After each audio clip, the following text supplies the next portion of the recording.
కాంగ్రెస్ ప్రభుత్వ తీరు మీద బీజేపీ రాష్ట్ర అధ్యక్షుడు రామచంద్రరావు ఫైర్ అయ్యారు. బీసీ రిజర్వేషన్ల పేరిట ఢిల్లీలో కాంగ్రెస్ పార్టీ డ్రామా చేస్తోందని మండిపడ్డారు. కాంగ్రెస్ వైఫల్యాలను బీజేపీ మీద రుద్దుతున్నారని ఆగ్రహం వ్యక్తం చేశారు. బీసీలకు 42% రిజర్వేషన్లు అమలు చేస్తామని చెప్పి అందులో 10% ముస్లింలను చేర్చడం ఏంటని ఆయన ప్రశ్నించారు.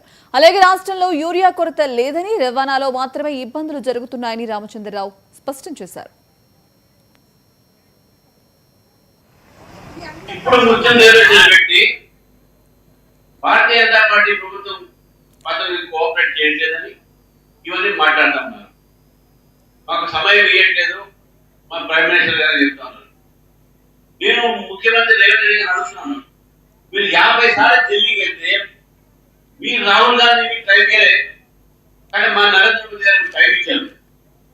ఎందుకు మాట్లాడలేదన్నప్పుడు ఇప్పుడు మాకు టైం చేయట్లేదు చెప్తారా? మీరు ఈరోజు ఢిల్లీలో చేసిన డ్రామా మమ్మల్ని మీరు అడుగుతా మీరు తీసుకోరంటే మీరు బీజేపీ డిమాండ్ చేస్తా ఉంది. హైకోర్టు చెప్పినట్టు 3 నెలల్లో స్థానిక ఎన్నికలకు మీరు షెడ్యూల్ ఇవ్వండి, 42% బీసీలకే రిజర్వేషన్ ఇవ్వండి, 10% దాంట్లో ముస్లిం తీసేయండి.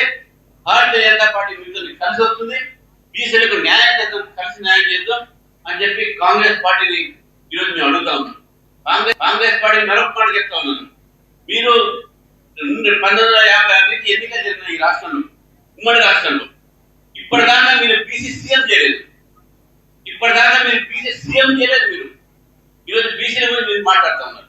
ప్రధానమంత్రి బీసీ అంటే దానికి మాత్రం మీరు ఒప్పుకోరు, అన్న బీసీ కాదని మాట్లాడతారు. బీసీలను కూడా అవమానించేటటువంటి రీతిలో కాంగ్రెస్ పార్టీ